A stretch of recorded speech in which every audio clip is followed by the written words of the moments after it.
दोस्तों, ये कहानी एक ऐसे भाई बहन की है जब उनके मम्मी पापा घर पर नहीं होते थे तो ये लोग कुछ ऐसा करते थे जिसे सुनकर आपकी रूह कांप जाएगी। उस दिन राजेश की मम्मी पापा ड्यूटी पर चले गए थे और राजेश घर पर अकेला था और उसकी बहन रेनू कॉलेज गई हुई थी। उस दिन राजेश अपने कमरे में बैठकर टीवी देख रहा था।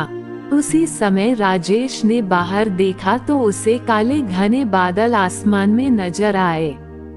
उसने रेनू को फोन किया तो वह बोली, भैया मैं कुछ ही देर में घर पहुंच जाऊंगी। फिर राजेश ने देखा कि अचानक ही जोर की बारिश होने लगी थी और राजेश को बारिश के पानी में नहाना अच्छा लगता था, इसलिए वह तुरंत हाफ पैंट पहनकर छत पर चला गया और बारिश का मजा लेने लगा था। थोड़ी देर में दरवाजे की घंटी बजी हो भीगते हुए नीचे दरवाजा खोलने आ गया तो देखा रेनू थी, वह भी पूरी तरह भीग गई थी। जब राजेश ने दरवाजा खोला तो वह अपना दुपट्टा निचोड़कर पानी निकाल रही थी। इससे राजेश को अपनी बहन का सीना दिख रहा था और बारिश में भीग जाने की वजह से उसके बदन में कपड़े चिपक गए थे, जिससे रेनू का बदन साफ साफ दिख रहा था, जिससे राजेश को देखकर मदहोशी छाने लगी और उसका बदन ढीला पड़ने लगा था। तभी रेनू अंदर आई तो राजेश उसके पिछवाड़े को देखकर उसके तन बदन में आग लग गई थी। वो उस दिन भूल गया था कि वो मेरी बहन है।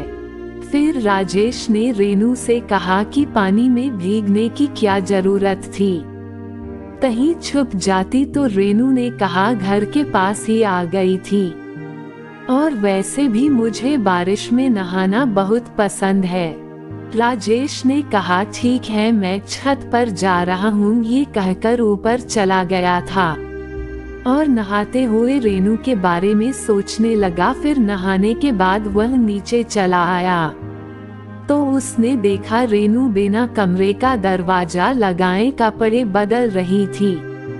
राजेश भी उसी कमरे में अनजान बनते हुए घुस गया। अपने भाई को कमरे में देखकर वह शर्मा गई और पास पड़ी टॉवल से अपना बदन ढक लिया और भाई से पूछा आप कमरे में क्या करने आए हो। राजेश ने कहा मुझे टॉवल नहीं मिल रही थी इसलिए मैं यहाँ आ गया। रेनू ने टॉवल को राजेश की तरह बढ़ाते हुए कहा, ये लो टॉवल और अपना बदन पोंछ लो। टॉवल खोलते ही रेनू राजेश के सामने पूरी नग्न हो गई थी।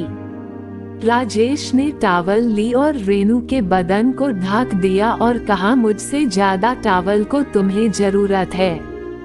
इतना कहकर दीपक कमरे से बाहर चला गया था।